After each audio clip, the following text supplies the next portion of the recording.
Last class के अंदर हम लोगों ने ये, हाँ यार, लास्ट क्लास के अंदर हम लोगों ने ये बेसिक थ्योरम्स देखे थे, और इनमें से कुछ को हमने प्रूफ भी किया था, कुछ हमने कैलकुलेट भी किया था। सो यहाँ तक के मटेरियल पे अगर आपका कोई क्वेश्चन है तो आप लोग पूछ सकते हैं, नहीं तो हम आगे चलते हैं।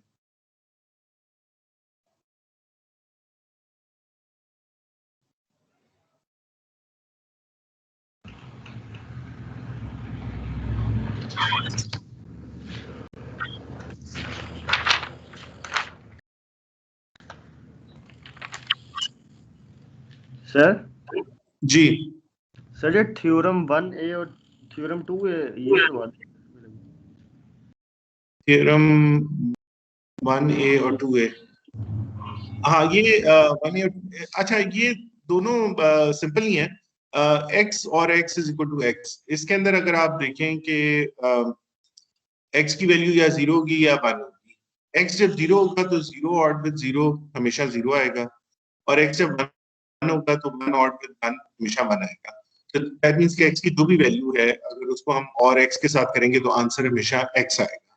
ठीक है, इसी तरह से अगर ये थ्योरम 2 में हम देखें तो एक्स को हम और कर रहे हैं वन के साथ, तो क्योंकि एक आपकी इनपुट वन है और गेट में, तो इस वजह से हमेशा उसकी आउटपुट वन ही रहेगी, रिगार्डलेस के एक्स की वैल्यू जीरो हो तो भी ये वन रहेगी, और अगर वन हो तो भी ये वन ही रहेगी।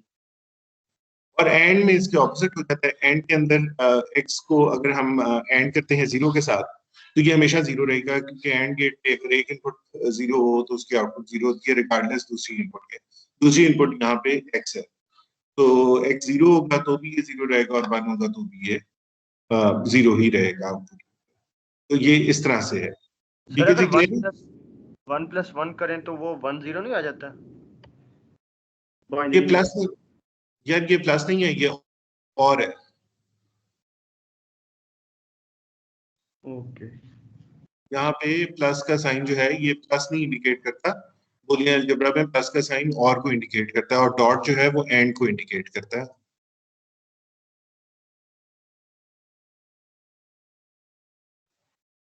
अच्छा, बाद ये भी हमारे कुछ पॉस्टुलेट्स हैं। पॉस्टुलेट वन क्लोजर, ये तो ऑलरेडी हम लोगों ने कर लिया हुआ है। ये एक था कि x एंडेड विद y और z can be written as xy plus xz, और x plus yz can be written as x plus y and x plus z। postulate 4b, x plus yz, इसको हम काफी use करेंगे, x plus yz is equal to x plus y into x plus z। तो मैं plus कह रहा हूँ but this is actually और, सो x और yz is equal to x और y और x और z। बाकी तो हम लोग ऑलरेडी देख चुके हैं। ठीक है, तो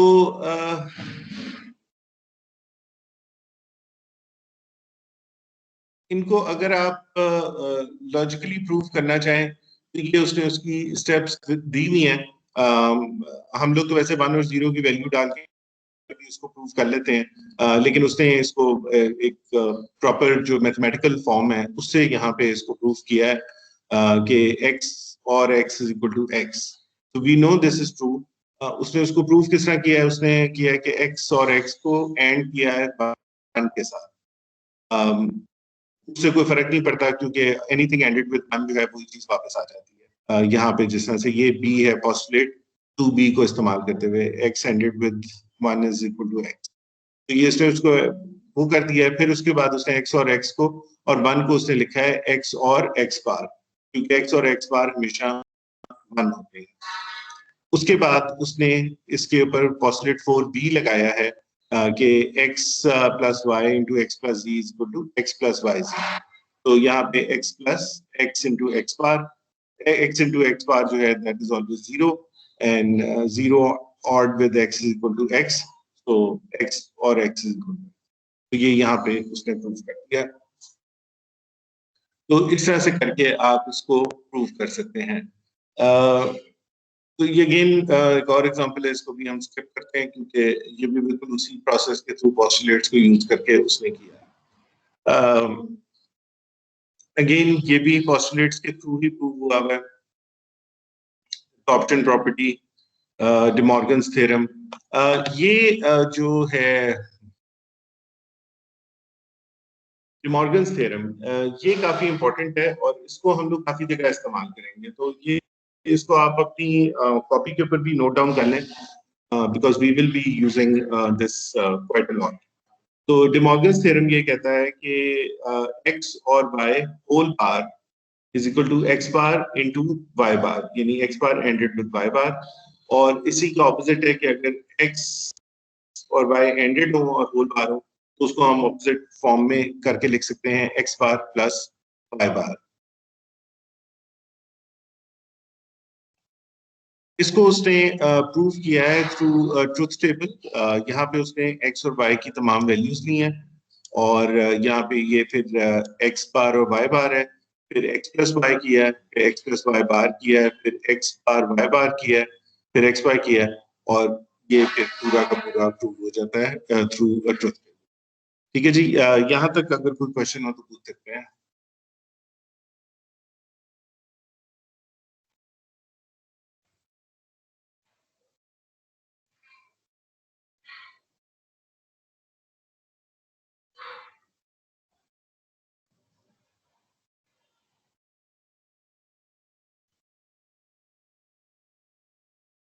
अच्छा, ये एक और थ्योरम है, इसको हम लोग कहते हैं कंसेंसस थ्योरम। कंसेंसस थ्योरम जो है वो ये कहता है कि अगर आपके पास इस तरह से टर्म हो एक्स वाई प्लस एक्स बार जी प्लस वाई बार जी, तो यहाँ पे हम इसको लिख सकते हैं एक्स वाई और विद एक्स बार जी, यानी ये जो वाई जी है ये इसमें से एलिमिनेट हो जाएगा। तो और इसी का जो डुअल है वो है कि एक्स और वाई, एक्स बार और जी, वाई और जी, तो इसमें जो वाई और जी है ये एलिमिनेट हो जाएगा और बाकी टर्म एज इट इज आ जाएगी। आगे उसने इसका भी पूरा प्रूफ जो है वो दिया हुआ है डुअलिटी थ्योरम के थ्रू, तो इसको भी आप गो थ्रू कर लें।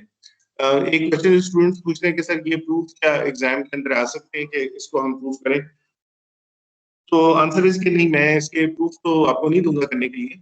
अलबत्ता ये है कि आप लोग इनके प्रूफ जो हैं वो एक दफा जरूर गो थ्रू करें ताकि आपको भी पता हो कि ये आंसर किस तरह आ रहा है और आपके जहन के अंदर है कि कंसेंसस थ्योरम जो है वो क्या होता है और उससे हम किस तरह सिंप्लीफाई कर सकते हैं चीजों को, या डि मॉर्गन्स थ्योरम क्या होता है, या डुअलिटी प्रिंसिपल क्या होता है, ये सारी चीजें आपको आनी चाहिए। ठीक है जी, यहाँ तक क्लियर है? एनी क्वेश्चन सो फार?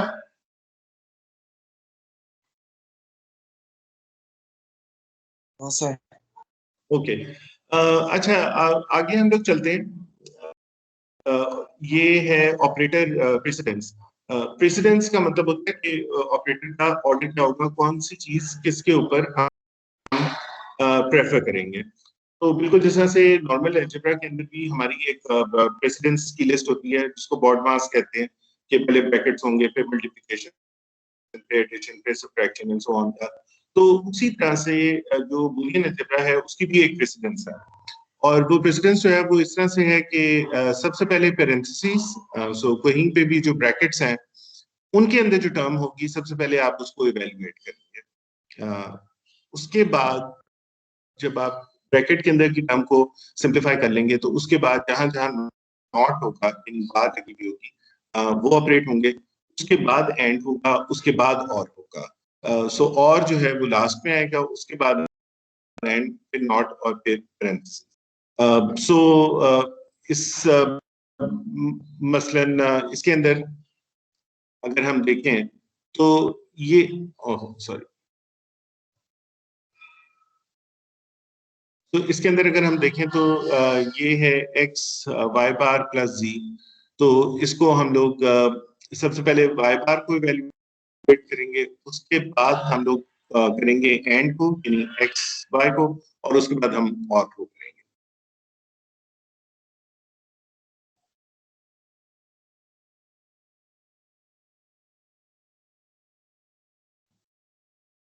अच्छा, उसके बाद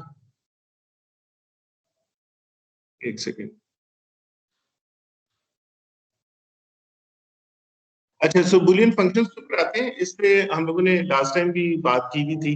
कि बुलियन फंक्शन जो है वो क्या होगा। बुलियन फंक्शन जो है वो एक ऐसा फंक्शन होगा जिसमें हमारे पास बाइनरी वेरिएबल्स होंगे, इसके अलावा बाइनरी ऑपरेटर्स होंगे, और एंड यूनिनरी ऑपरेटर होगा, नॉट, और पेरेंथेसिस होंगे। तो इसकी एग्जांपल किसी भी बुलियन फंक्शन की ये है। f1 बुलियन फंक्शन है, that is equal to X Y Z bar.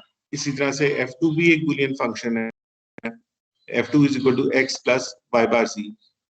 f3 भी एक बुलियन फंक्शन है, एक्स बार वाई बार, और f4 भी एक बुलियन फंक्शन है। तो इस तरह से आपको बुलियन फंक्शन जो है वो given होगा।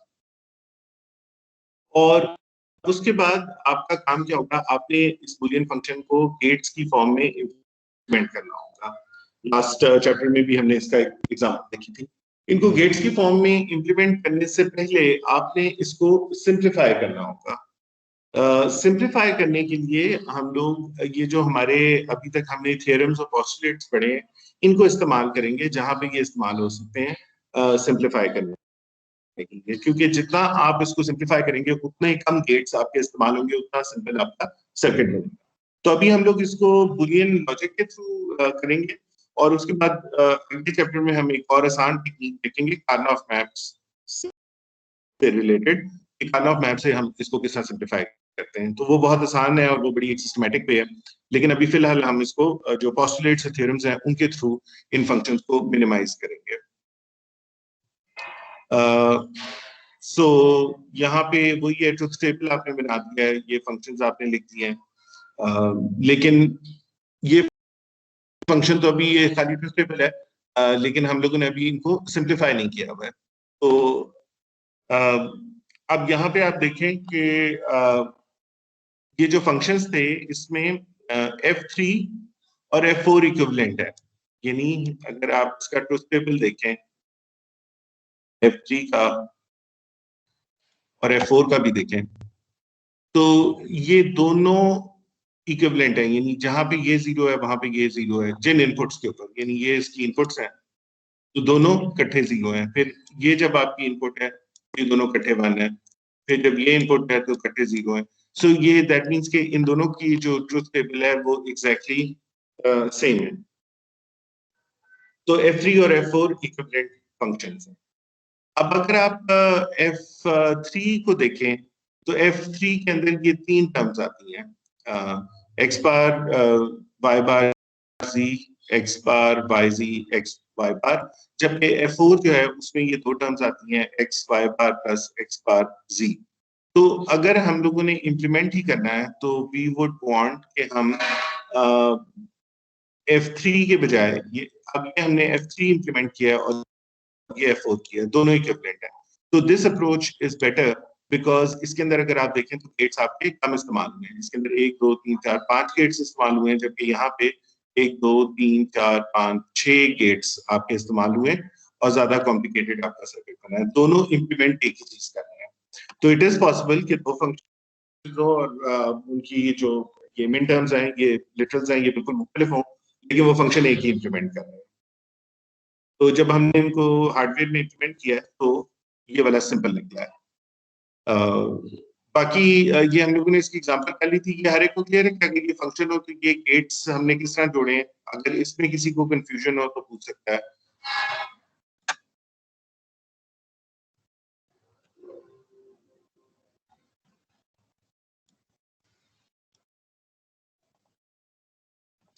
इनको जरा देख लें, try to understand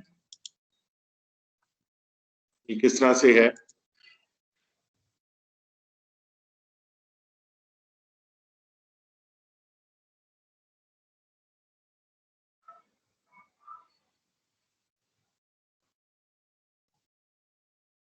If anybody has any questions, you can ask now.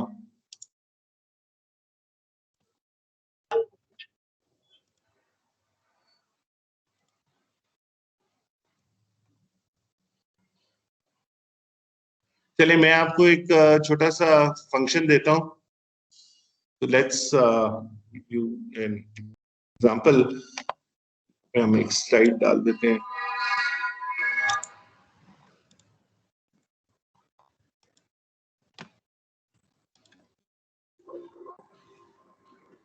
लिख दो।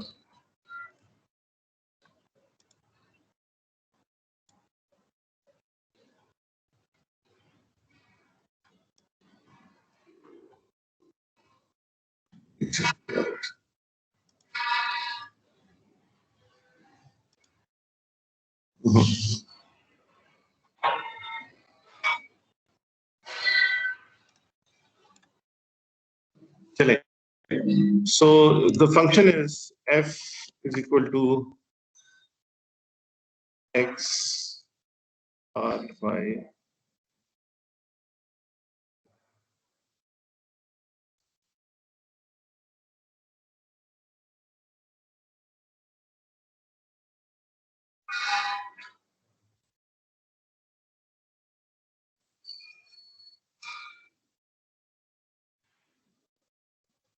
okay, so let's say ये हमारा फंक्शन है, ये सारे लोगों को नजर आ रहा है।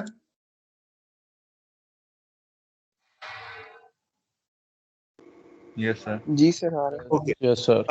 अच्छा, अब ये हमारा फंक्शन है, आप लोगों ने पेपर पेंसिल निकाल के इसको गेट्स की फॉर्म में इम्प्लीमेंट करना है। तो ये आप इम्प्लीमेंट करें, और जो बंदा पहले कर लेता है वो इसकी पिक्चर लेके जो आपकी ये चैट विंडो है इसके अंदर अपलोड कर दे।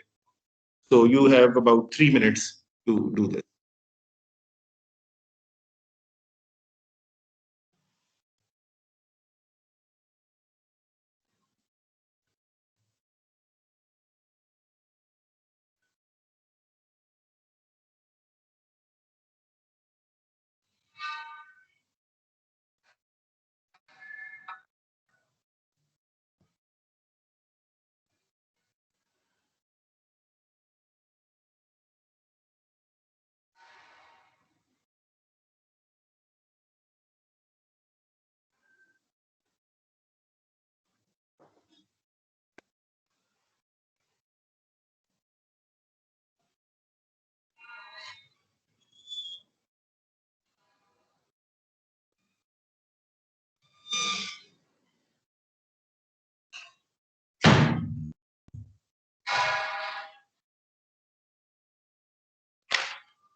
सर वो क्वेश्चन दिखाइए एक मिनट जरा।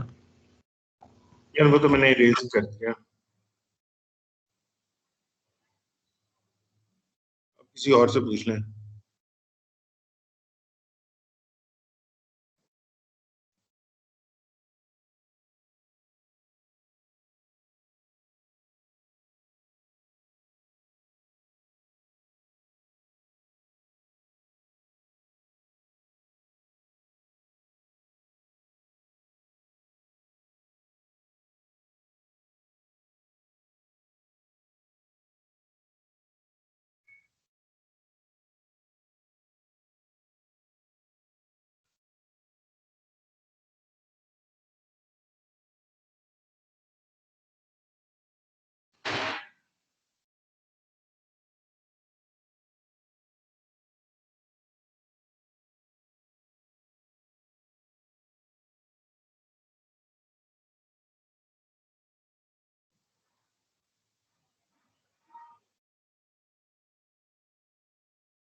जी किसी स्टूडेंट ने कर लिया सर्किट बना लिया?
ठीक, ये दो स्टूडेंट्स ने अपलोड किया है।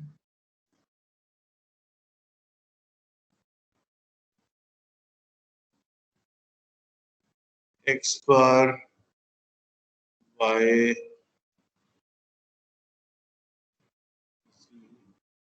x,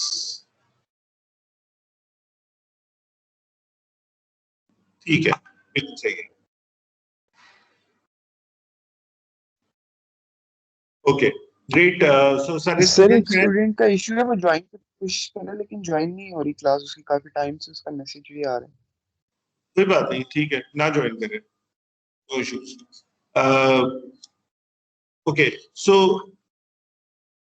ये जो है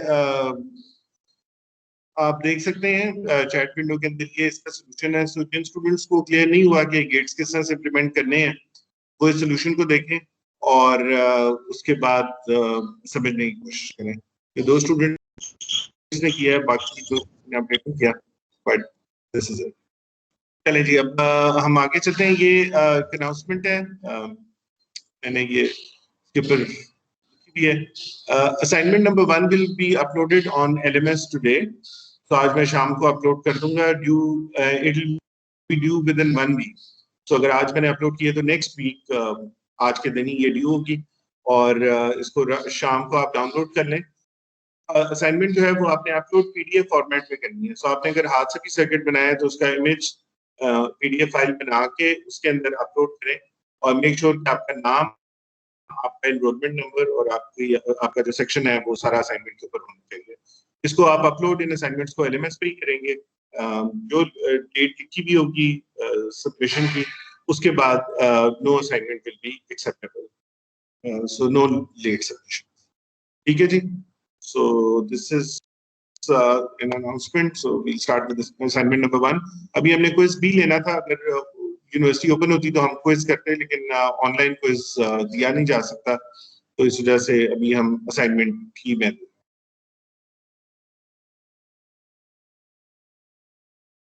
चलें जी, आगे चलते हैं। Algebraic manipulation. अच्छा, सो द आइडिया इज कि आप लोग जिस तरह से अलजेब्रा में जब आपको कोई इक्वेशन दी जाती है और उसको आप कुछ रूल्स लेके, कुछ चीजों को लेफ्ट और राइट मूव करके, कोई साइन कॉस लगा के, कुछ भी करके आप उसको सिंप्लीफाई करते हैं, उसी तरह से अगर आपको एक बूलियन इक्वेशन दी जाए तो आपने देखना है कि आप उसको सिंप्लीफाई करेंगे और जो पोस्टुलेट्स और थ्योरम्स हमने पढ़े हैं उनको इस्तेमाल करते हुए किस तरह किया जा सकता है। इसमें एक चीज आपने याद रखनी है कि इसके लिए कोई रूल नहीं है जो मैं आपको बता दूं कि जी चीज सिंप्लीफाई करनी है तो पहले आपने ये करना है, बाद में आपने ये करना है। अलजेब्रा की तरह है, आपने खुद ट्राई करना होगा कि क्या चीज आप वहां पे अप्लाई कर सकते हैं जिससे वो थोड़ा सा सिंपल हो जाए। ठीक है, तो इसके अंदर कोई हार्ड एंड फास्ट रूल्स नहीं है और सिंप्लीफाई करने के बाद भी आप 100% श्योर नहीं होंगे कि ये जो आपका आंसर आ रहा है ये करेक्ट है या नहीं करेक्ट। ठीक है, तो सर जी सर अगर हम लोग खुद ही करेंगे तो फिर सबके आंसर सेम तो नहीं निकलेंगे। जी नहीं निकलेंगे। तो सर ये स्टैंडर्डाइज नहीं होगा। ये तो अनस्टैंडर्डाइज्ड हो जाता है ना अगर हम लोग आंसर सही ना सेम ना निकले। स्टैंडर्डाइज करने के लिए ना चैप्टर 3 में हम एक और टेक्निक पढ़ेंगे, उनको कार्नोफ मैप्स कहते हैं। वो एक ग्राफिक मेथड है टू सिंप्लीफाई द थिंग्स। ठीक है, तो उससे हो जाएगा, लेकिन अभी फिलहाल हम लोग कार्नोफ मैप नहीं पढ़े, अभी हम इसको वैसे ही जरा सिंप्लीफाई करने की कोशिश कर रहे हैं। तो अगर हो गया तो ठीक है, ना हुआ तो कोई बात नहीं। जी sir, thank you.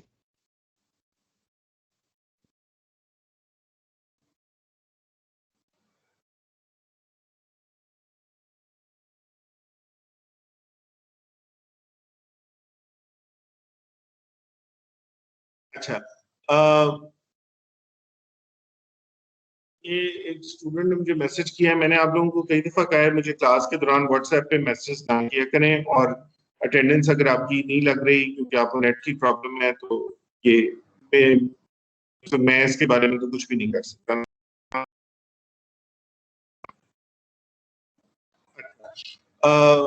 So to minimize Boolean expressions, literal, हमें इसको पहले भी बात लिटरल क्या होता है, जब वर्ड आता है लिटरल, तो लिटरल इज प्राइम और अनप्राइम वेरिएबल। प्राइम का क्या मतलब है, बार। ठीक है, तो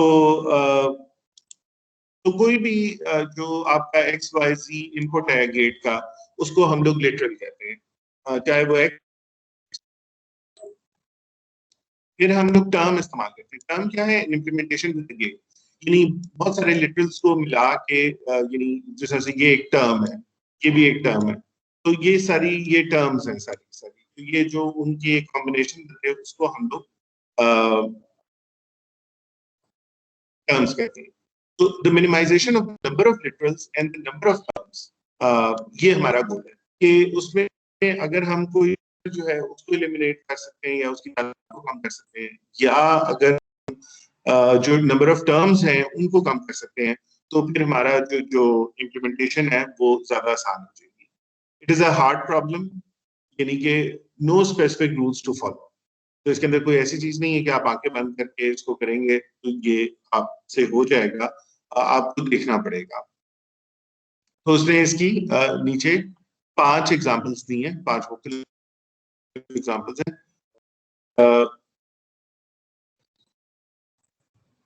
फॉर एग्जांपल, अगर आपको ये टर्म दी जाती है x इंटू और y, इसको आप कहा जाता है कि चीज को आप सिंप्लीफाई करें। इसको अगर आप सिंप्लीफाई करें तो ये आप इसको इस तरह लिख सकते हैं कि x इंटू एक्स और x इंटू वाई, क्योंकि आपको पता है कि डिस्ट्रीब्यूटिव लॉ जो है वो अप्लाई होता है एंड और के ऊपर, तो इसको यूं लिख सकते हैं। अब x into x bar we know that is always equal to 0, तो बाकी रह गई एक्स वाई, तो ये सिंप्लीफाई होके एक्स वाई बन गया। अब देखें, अगर इस टर्म को मैंने इंप्लीमेंट करना होता तो मुझे एक और गेट चाहिए था और एक एंड गेट चाहिए था, और एक नॉट गेट भी चाहिए था इसको इंप्लीमेंट करने के लिए। जबकि अगर मैं एक्स वाई को इम्प्लीमेंट करता हूँ तो मुझे टोटल एक एंड गेट चाहिए, तो मेरे दो एंड, एक और गेट और एक नॉट गेट सेव हो गया है इस सिंपल सी सिंप्लीफिकेशन के साथ। इसी तरह से यहाँ पे अगर आप देखें तो ये है x ORed with x bar y, ठीक है। तो अगेन अगर हम पुराने थ्योरम्स देखें तो इसको हम लोग लिख सकते हैं x plus x bar and x plus y. Postulates अगर आप पुराने देखें और आपके ज़हन में हो तो हम इस चीज को इस तरह से लिख सकते हैं। उसके बाद हम देखें कि एक्स और एक्स बार जो है ये हमने पढ़ा कि ये हमेशा, तो इसको हमने वन कर दिया, एक्स प्लस वाई या एक्स और वाई एज इट इज। और फिर एनीथिंग एंडेड, ये भी हमने पढ़ा है कि वन एंडेड विद एनीथिंग का आंसर इज ऑलवेज एनीथिंग, क्योंकि वन जो है अगर ये जीरो होगा तो ये जीरो हो जाएगा, वन तो that is equal to x plus y. इसको भी हमने सिंप्लीफाई कर लिया। ये मुख्तलिफ वो हैं, अगेन कोई हार्ड एंड फास्ट रूल नहीं है। आप देखेंगे कि आप किस तरह से कोई चीज को कॉमन ले सकते हैं, डिस्ट्रीब्यूटिव लॉ लगा सकते हैं, कम्यूटेटिव लॉ लगा सकते हैं, डे मॉर्गन्स थ्योरम लगा सकते हैं, कंसेंसस थ्योरम लगा सकते हैं, और इनको थोड़ा सा आपने सिंपलीफाई करना होगा। ठीक है जी, एनी क्वेश्चन सो फार?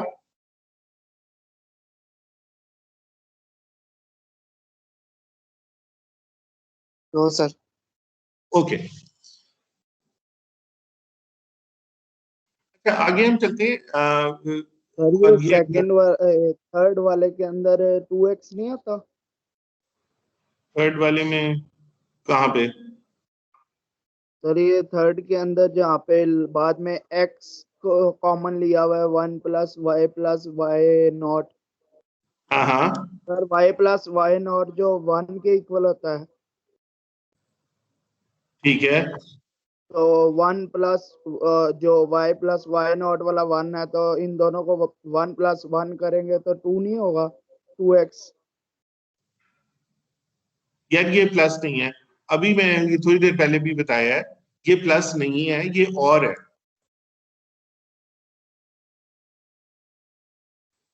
Okay sir. हाँ सर इसमें बाइनरी देखेंगे फिर? हाँ, इसमें बाइनरी ये और फंक्शन है यार, ये प्लस नहीं है। वन ऑड विद वन,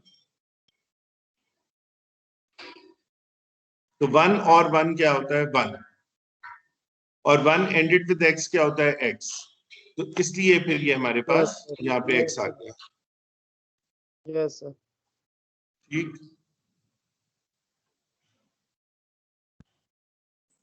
अच्छा, आगे हम चलते हैं कॉम्प्लीमेंट ऑफ अ फंक्शन के ऊपर। सो अगर आपको कहा जाए कि एक फंक्शन है और उसका आपने कॉम्प्लीमेंट लेना है, ठीक है, तो उसका कॉम्प्लीमेंट जो है उस फंक्शन का किस तरह से होगा? An interchange of zeros for ones and ones for zeros in the value of f, ठीक है। सो जो फंक्शन है जहां पे वो फंक्शन वन हो रहा है वहां पे उसका कॉम्प्लीमेंट जीरो होगा, और जहां पे वो फंक्शन जीरो हो रहा है वहां पे उसका कॉम्प्लीमेंट जो है वो वन होगा, ठीक है। तो इसका कॉम्प्लीमेंट जो है यानी किस तरह से आप लेंगे, वो ये है कि function is obtained by interchanging and and और operators and complementing each literal. तो जो ये आपके लिटरल्स थे ए और बी और सी और डी, और इसको जो है वो होल वो किया, तो ये ए bar into B bar into सी बार एफ तक बन जाएगा। यानी कि जो आपका और का फंक्शन था वो यहाँ पे एंड का फंक्शन बन गया है, और जो आपका ए था फॉर एग्जांपल वो ए बार बन गया है, बी जो था बी बार बन गया है, और जहां जहां और था वहां पे हमने उसको एंड कर दिया, ठीक है। इसी तरह से अगर ये फंक्शन इस तरह होता कि ये सारे एंडेड होते और इसका मैंने कॉम्प्लीमेंट लेना होता यानी पूरे फंक्शन का, तो मैं इस तरह से लिख सकता था कि ए बार और बी बार और सी बार और D bar and so on, ठीक है। सो ये डे मॉर्गन थ्योरम से आ रहा है जी। सर आपकी स्क्रीन वो लास्ट वाली स्लाइड ही है, वो नेक्स्ट स्लाइड भी देंगे। ये अपडेट नहीं हुई? अलजेब्रिक जी सर, मैनिपुलेशन अलजेब्रिक मैनिपुलेशन वाली स्लाइड ही शो हो रही है। अच्छा एक सेकंड यार, नहीं यार बैठ जाओ। सर मेरे पास शो ही नहीं हो रही स्लाइड।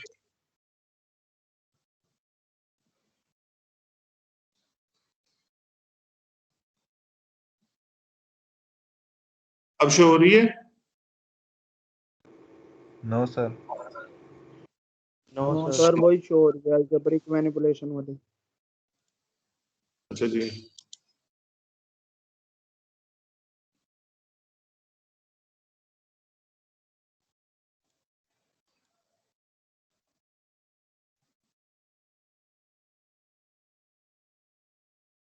जी सर, अब हो रही है शो। ठीक है। कॉम्प्लीमेंट ऑफ अ फंक्शन, अब सबको ये नजर आ रहा है complement of a function? Yes sir. Yes sir. अच्छा, सो कॉम्प्लीमेंट का मैंने इसमें बताया कि उसका कॉम्प्लीमेंट फंक्शन का ये होता है कि वो फंक्शन जहां पे 1 हो वहां पे 0 आ जाए। कोई और फंक्शन आप जब उसका कॉम्प्लीमेंट लेंगे तो उसका कॉम्प्लीमेंट जो है वो वहां पे 0 देगा जहां पे फंक्शन नोटेशन 1 दे रहा है, और जहां पे वो 1 देगा।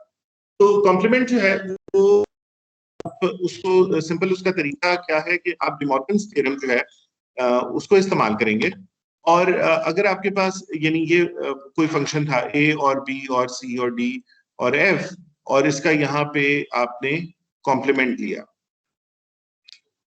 तो इसको आप इस तरह से लिख सकते हैं डिमॉर्गन्स थ्योरम से कि a बार और b बार और and b bar and c bar and d बार, यानी कि जो आपके जो लिटरल्स हैं यानी a b c इनका कॉम्प्लीमेंट कर लें, और जहां पे आपको और नजर आ रहा है वहां पे आप एंड कर दें, तो आपका कॉम्प्लीमेंट ऑफ अ फंक्शन बन जाएगा। इसी तरह से इस फंक्शन का कॉम्प्लीमेंट अगर मैंने लेना है तो मैं क्या करूंगा कि मैं इन सबको पहले लिटरल्स को इन्वर्ट कर दूंगा, यानी कि इनका ए बार बी बार कर दूंगा, और ये जो इनके दरमियान चूंकि एंड फंक्शन है मैं यहाँ पे और फंक्शन इंप्लीमेंट कर दूंगा। ठीक है जी, यहाँ तक कोई क्वेश्चन हो तो पूछ सकते हैं।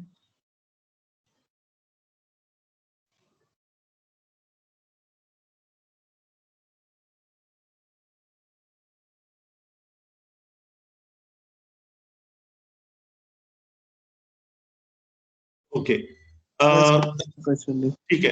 अच्छा, अब ये यहाँ पे उसने एक फंक्शन का कॉम्प्लीमेंट लिया है, तो f1 का कॉम्प्लीमेंट उसने लिया, ये f1 था, ठीक है, और इसका कॉम्प्लीमेंट उसने यहाँ पे ये ले लिया। तो उसके बाद उसने इसको थोड़ा सा सिंप्लीफाई करके फाइनली ये आंसर बनाया है। तो what I want you guys to do is कि ये देखें कि ये इस फॉर्म में, यानी ये फंक्शन इस फॉर्म में किस तरह आया कॉम्प्लीमेंट लेने के बाद। तो एवरीवन शुड डू दिस।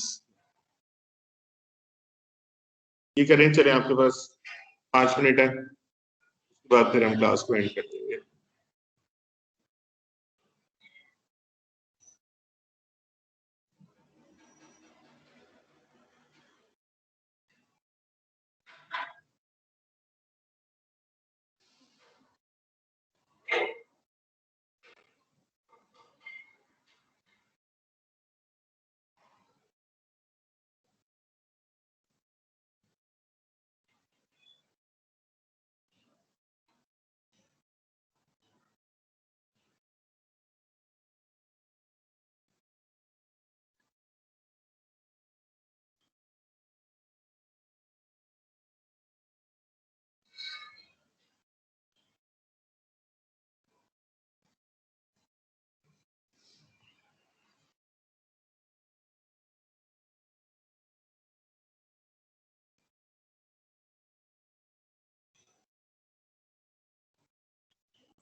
जी कर लिए किसी ने?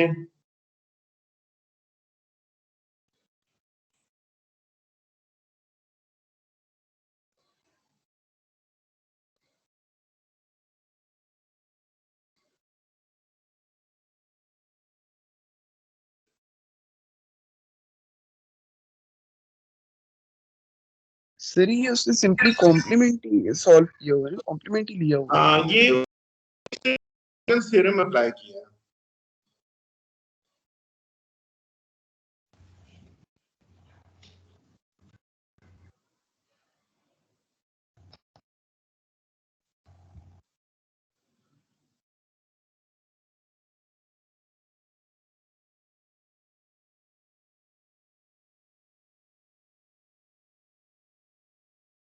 सर अगर इसमें जैसे सेपरेट लिखा है, हम सेपरेट ना लिखें और एक ही स्टेप में कर दें, कॉम्प्लीमेंट लेके सब।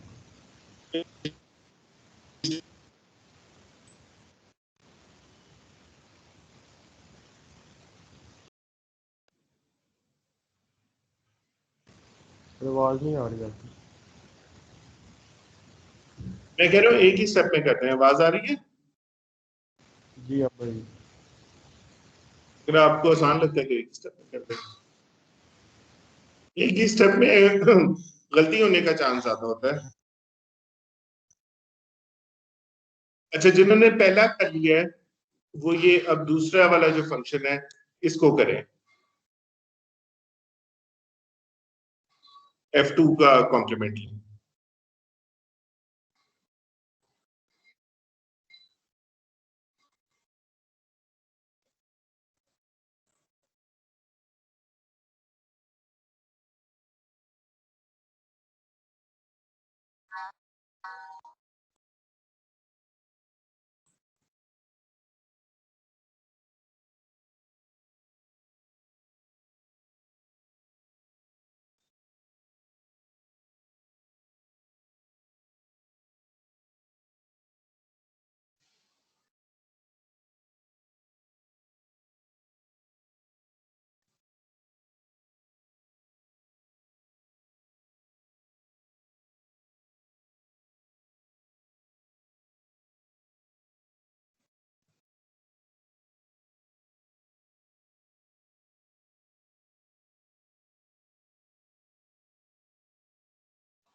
सर सेकंड वाले का लास्ट स्टेप नहीं समझ आया। सेकंड वाले का लास्ट स्टेप जो है yz बार, ये जो है कंसेंसस थ्योरम आप जरा देखें, उससे आपको ये क्लियर हो जाएगा।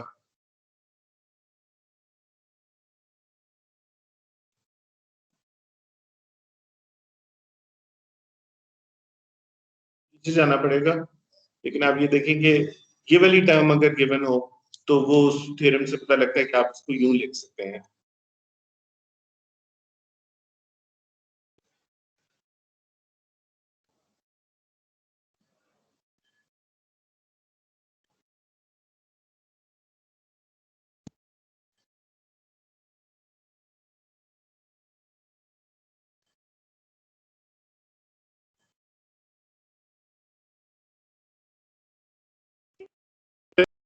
We are out of time.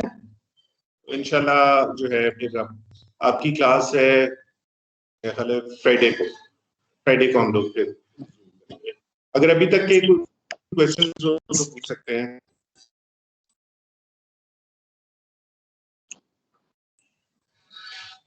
चलो, there are no questions। Slide एक दफा शो करते हैं कौन सी? सर, जो थ्योरम आप कह रहे हैं।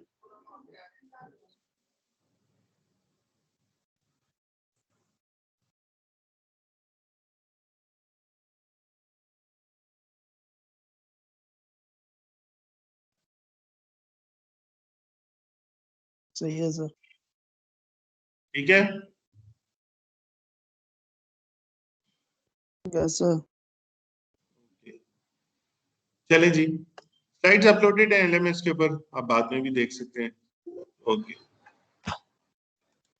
ओके जी, अल्लाह हाफिज। Excuse me sir. हाँ जी, सर मेरी लास्ट और उससे पिछली क्लास दोनों क्लास की अटेंडेंस की मार्क हुई हुई, इवन के मैं क्लास में नहीं था। आपने लेट ज्वाइन किया होगा। मैं क्लास स्टार्ट होने की तो 15 मिनट के बाद डाउनलोड नहीं नहीं नहीं सर, जो पिछले हफ्ते पिछले है ना फ्राइडे क्लास, उसमें उसमें भी मेरी एब्सेंट लगी हुई है। नहीं तो फिर आप हालांकि वो तो मैं क्लास में भी था, मैंने कहा था कि सर मैं जरा FIP का वो प्रपोजल जमा करवाऊं, आपसे परमिशन लेके भी गया था और मैंने अटेंडेंस भी लगवाई थी, मगर अब वो मतलब एब्सेंट लगा हुआ है वहाँ। चले मैं देख लेता हूँ। ओके ठीक है, ओके।